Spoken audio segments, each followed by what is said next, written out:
There's a strange kind of silence that follows a person who begins to see the world as it truly is. Not the world of entertainment, trends, and collective excitement, but the world beneath the noise. The more clearly one begins to see, the less clearly they seem to fit in. Most people believe they want truth, but what they actually crave is comfort. They want the illusion of meaning, not the burden of understanding it. Arthur Schopenhauer once said that, "The ordinary man places his life's happiness in things external to him. The wise man, however, seeks his happiness in himself." That difference, simple as it sounds, is what separates the thinker from the herd, and what condemns him to loneliness. When a person begins to question the structures everyone else accepts, society's admiration for intelligence quickly turns into suspicion. Because intelligence that obeys authority is celebrated. But intelligence that rebels against illusion is punished. Throughout history, every great thinker has paid this price. Socrates was sentenced to death not because he was wrong, but because he made others realize how little they knew. Galileo was silenced not because he threatened God, but because he threatened men who claimed to speak for him. Nietzsche died in madness, his ideas twisted by the very society he tried to awaken. Each of them shared one thing in common: the courage to stand apart, to think without permission, to see beyond the veil that society so desperately maintains. Schopenhauer believed that most people are slaves to the will, that restless force within us that drives desire, ambition, and endless striving. The majority live in what he called the representation, the world of appearances, where people chase shadows thinking they're substance. They seek wealth, fame, validation, things that reflect the will of the masses, not the essence of truth. But the philosopher, the true thinker, steps outside that illusion. He looks upon life not as something to consume, but to comprehend. And in doing so, he detaches from the will. He sees the machinery of desire grinding endlessly around him, and he can no longer participate in it blindly. That awareness, that painful clarity, becomes both his gift and his curse. Because once you begin to see clearly, the crowd no longer recognizes you. Your silence becomes misinterpreted as arrogance. Your detachment becomes mistaken for coldness. And your refusal to play society's games is seen as rebellion. The thinker learns the price of his vision: solitude. For in solitude, truth whispers what society shouts to drown out. But there's a paradox here. The more a person isolates to preserve their independence of thought, the more they realize how deeply connected everything truly is. The crowd moves together because it must. The thinker walks alone because he cannot do otherwise. He does not reject the world out of hatred, but because he sees it as it is, a stage of endless repetition, where actors play roles written not by reason, but by desire. To think alone, then, is to live between worlds, too awake to belong to the crowd, too human to escape it completely. That is the loneliness of the thinker. And it is precisely this loneliness that society fears most. Because one mind that sees clearly is more dangerous than a million that do not. Arthur Schopenhauer once divided humanity into two kinds of minds, the ordinary and the extraordinary. The ordinary mind is content with what it sees. It moves with the flow of collective life, fueled by habit, belief, and approval. The extraordinary mind, on the other hand, cannot rest within appearances. It questions what others worship, doubts what others defend, and seeks truth even when it brings pain. This divide, though invisible, shapes the very structure of civilization.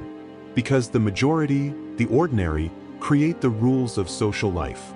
What can be said, what must be believed, and who is allowed to question. And the extraordinary, those who think alone, are inevitably seen as threats. Schopenhauer described this as the tragedy of intellect among the masses of will. He believed that most people are driven by what he called the will to live, a blind, restless force pushing us to survive, to compete, to reproduce, to consume. This will does not think, it only desires. It wants pleasure without understanding, progress without reflection, and belonging without individuality. But the thinker, guided by intellect rather than will, lives in opposition to this current. He begins to see through society's performances, the rituals of conformity, the false sense of meaning, the endless chase for distraction. And in that awareness, he steps outside the herd. He no longer belongs to the rhythm of collective belief. And that is precisely why the herd turns against him. Because the herd's unity depends on illusion. It must protect the shared myths that bind it together, the stories of morality, politics, identity, and purpose. When someone dares to think differently, they are not merely disagreeing. They are destabilizing the foundation of collective comfort. The thinker does not destroy illusions by force. He destroys them by simply refusing to believe. And for that refusal, society brands him dangerous. History repeats this pattern endlessly. When Galileo looked through his telescope and declared that the Earth was not the center of the universe, he was not only confronting science, he was confronting the psychology of control. The church, the scholars, and the masses felt the same fear. If this truth is accepted, what else might crumble? Centuries later, the same fear echoes through modern times. Whistleblowers who expose the machinery of surveillance, corruption, or manipulation are not punished for lying. They are punished for revealing a truth society is not ready to face. The crowd hates the thinker not because he is wrong, but because he is right alone. Psychology calls this instinct groupthink, the human tendency to value consensus over truth. People would rather belong than be right. They would rather repeat a lie together than stand isolated in truth. Social identity theory explains why. Our sense of self is built from the groups we identify with: nation, religion, ideology, tribe. To question these groups feels like tearing away a part of ourselves. That is why the thinker's very existence feels like an accusation. He doesn't have to condemn anyone. His solitude, his refusal to conform, is itself a mirror showing others their dependency on the group. And most cannot bear to look into that mirror. Schopenhauer saw this not as a moral failure but as a law of human nature. The masses, he wrote, are like the surface of the ocean, always in motion, restless, chaotic, while the thinker is like the deep sea, still, silent, and self-contained. Both exist within the same world, but their realities never meet. Yet the irony is that every progress humanity ever achieved, every moral awakening, scientific revolution, and philosophical breakthrough was born from a mind once condemned by the crowd. The herd mocks before it mimics. It crucifies before it canonizes. It silences before it celebrates. And so the divide remains, eternal, unbridgeable. The ordinary seek comfort in numbers, the extraordinary seek meaning in solitude. One lives to belong, the other lives to understand. And between them lies the quiet, dangerous power of the one who dares to think alone. The deeper a man begins to understand life, the heavier it becomes to carry. Schopenhauer believed that awareness is not a gift, it is a burden. Because to see reality clearly is to lose the comfort of illusion. Ignorance binds humanity together, awareness tears it apart. The ordinary man moves through life surrounded by distractions that protect him: ambition, faith, entertainment, the chase for success. He believes his desires are his own, that his moral values are pure, and that meaning can be manufactured through motion. But the thinker, the one cursed with vision, sees through it all. He begins to recognize the machinery beneath the surface, the endless repetition of the same patterns, the same appetites dressed in different names, the same suffering hidden behind new disguises. Schopenhauer called this recognition the awakening from the dream of life. He argued that existence itself is a manifestation of will, an irrational, blind, and restless force that drives all living things to chase desires that can never truly be fulfilled. Every goal achieved gives birth to another. Every pleasure consumed turns to boredom.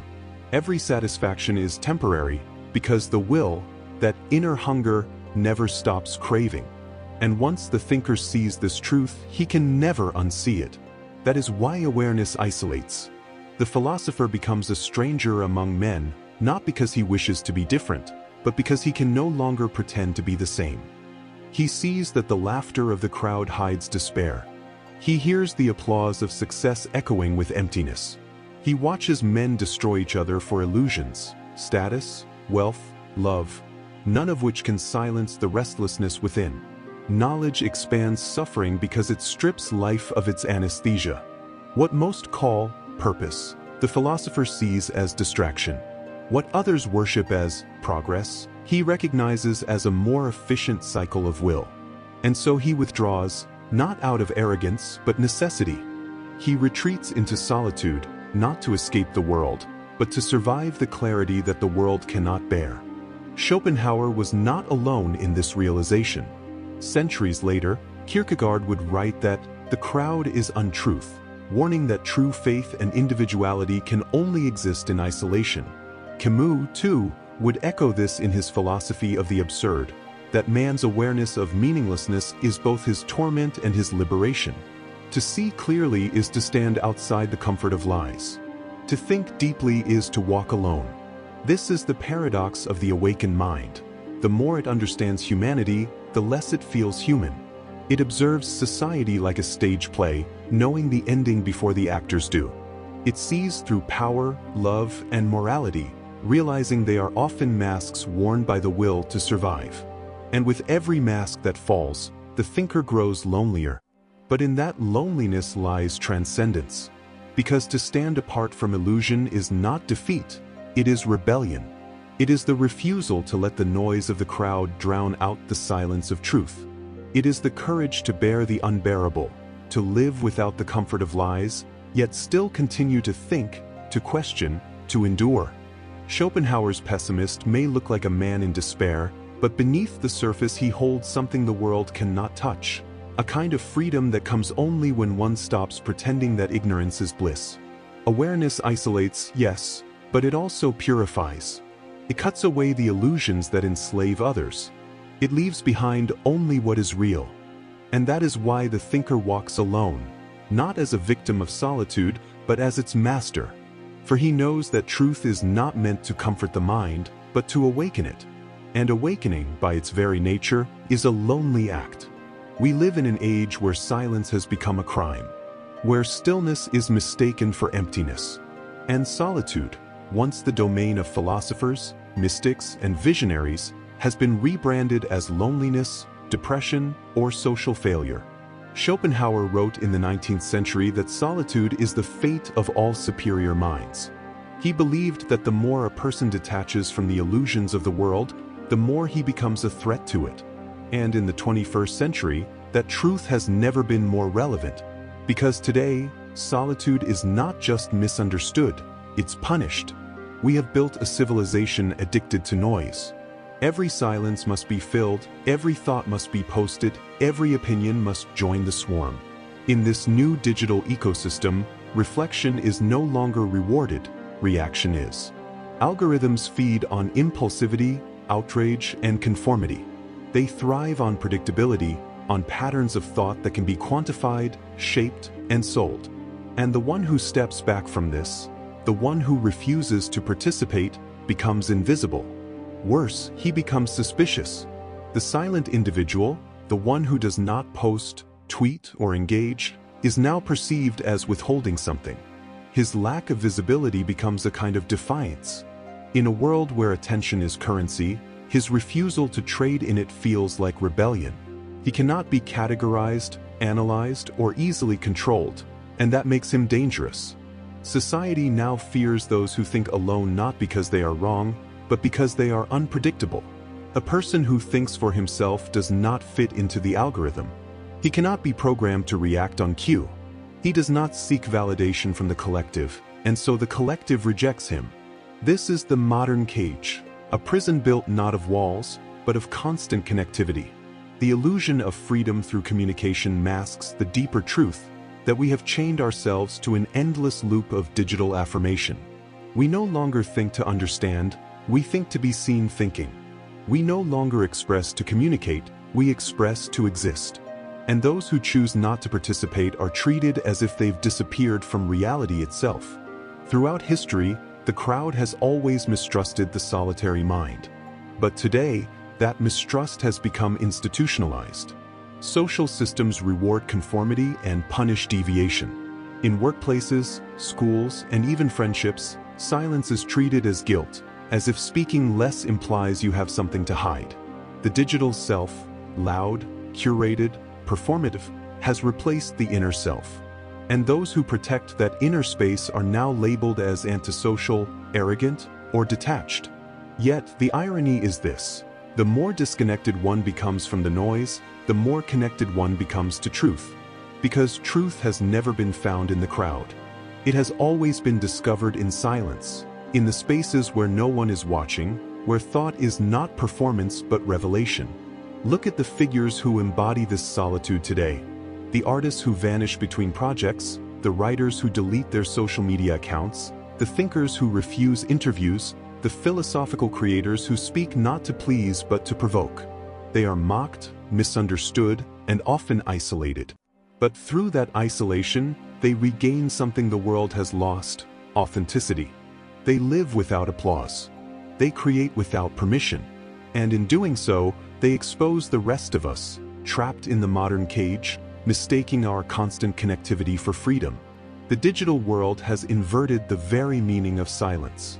Where once it symbolized wisdom, now it is treated as ignorance.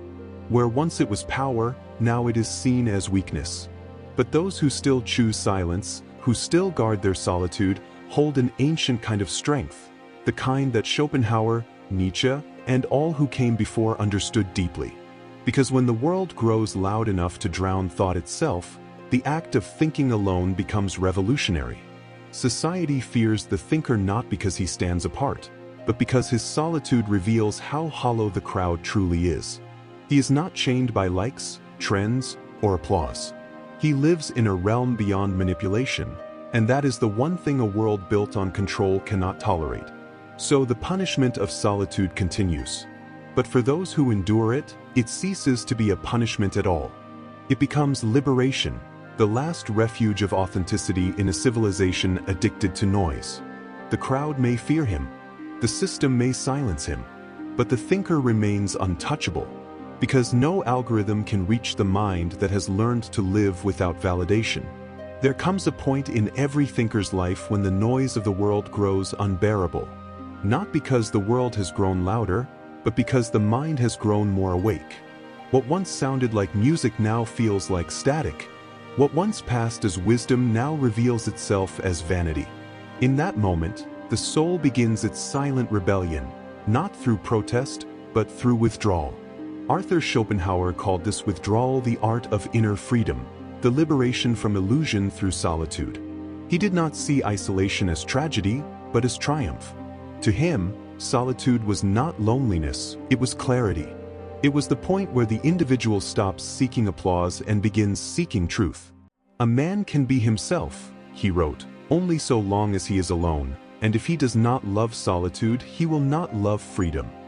In a world addicted to noise, this idea feels almost revolutionary. Society worships connection, likes, followers, approval.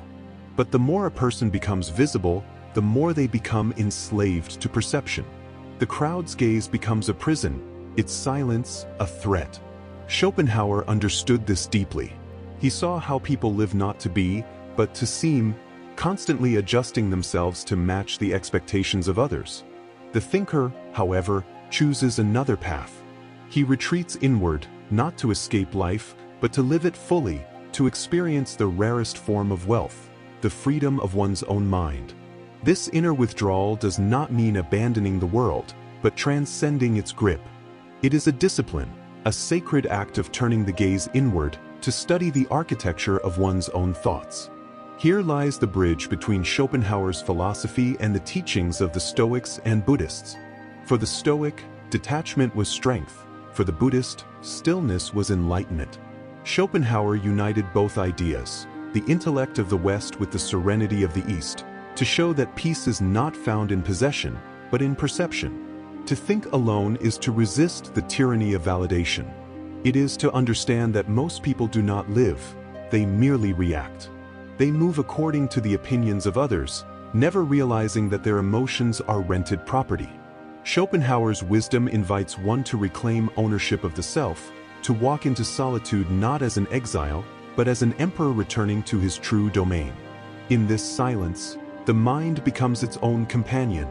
It begins to see the invisible machinery behind human desire, how people chase what they do not need to impress those they do not respect in order to fill a void that cannot be filled. The thinker who withdraws learns to see this dance from afar, and by seeing becomes free. This is not a life of bitterness, but of beauty. For the one who no longer depends on others to feel significant discovers a deeper kind of joy, the joy of being unshaken. Like the mountain that watches the storm without fear, the thinker finds peace not in absence, but in awareness. Schopenhauer's art of withdrawal is not a retreat from humanity, it is the highest expression of it. It is the moment when man no longer asks, "What do others think of me?" but instead whispers, "What do I think of the world?" And in that whisper, he becomes something rare, not a man of the crowd, but a master of the self. History remembers its heroes poorly, not in life, but in death. For while they live, they are not heroes at all, only outcasts, heretics, and madmen. Yet, time after time, it is these very outsiders who have carried civilization forward. The thinker stands alone, not because he wishes to, but because truth rarely walks with company. Every great revolution, moral, scientific, or artistic, begins with a single mind refusing to accept the obvious. Socrates questioned the comfort of Athens, and for that, he was condemned. Galileo saw the stars differently, and for that, he was silenced. Nietzsche shattered illusions, and for that, he was branded insane. Schopenhauer himself lived in isolation, mocked by his contemporaries, only to be revered by generations that came after him. It is a pattern that repeats like an eternal rhythm. Society destroys its prophets while they breathe, then worships their ghosts when the danger has passed. What the masses never understand is that the thinker is not their enemy. He is their mirror. His solitude exposes their conformity. His silence reveals their dependence on noise. The crowd fears him because he reminds them of what they could be and what they have chosen not to be. In every age, the philosopher, the artist, the scientist stands as a symbol of that rare courage. The courage to disagree with the world in order to remain loyal to truth. Civilization's progress has never come from the obedient. It has always come from the defiant, those who dared to disobey ignorance and think for themselves. Every discovery, every work of genius, every movement that broke the chains of the past began not in applause, but in solitude. The Renaissance was born in lonely studios and candlelit studies. The Enlightenment emerged from secret writings passed between thinkers who risked prison and persecution. Even today, innovation is driven by those who reject the comfort of collective approval. The thinker is often misunderstood because his reward lies beyond the material. He does not crave acceptance, for acceptance dilutes truth. He seeks meaning, not validation. His struggle is internal, a war between his ideals and the world's inertia. Yet it is through this conflict that progress is born. Without those willing to stand against the tide, humanity would sink into the swamp of repetition, mistaking comfort for wisdom and conformity for peace. Schopenhauer understood this deeply. He lived as an outsider not by circumstance, but by conviction. While others sought fame, he sought freedom. While others preached optimism, he exposed illusion. His philosophy did not flatter humanity, it confronted it. And though he was ignored in his time, his words would later inspire minds like Nietzsche, Freud, and Wittgenstein, men who reshaped modern thought. That is the quiet irony of history. It ridicules what it later reveres. To think alone is to bear a sacred burden. It is to walk through the valley of misunderstanding with nothing but conviction as light. The thinker may live unseen, but he becomes the architect of unseen revolutions, the kind that change how people feel, question, and dream. He pays the price of solitude so that others may inherit the reward of clarity. The crowd may never thank him. They may never understand him. But unknowingly, they build their future upon the ruins of his rejected thoughts. And so, though the thinker stands outside the circle of comfort, the circle itself turns because of him. Schopenhauer's legacy is not one of despair, but of defiant wisdom. He taught that to think alone is to suffer nobly, but to live truthfully. For truth has always belonged to the few who dared to stand apart, and it is from their solitude that all light emerges. Society fears those who think alone, because they remind the world that freedom begins in the mind and ends where conformity begins.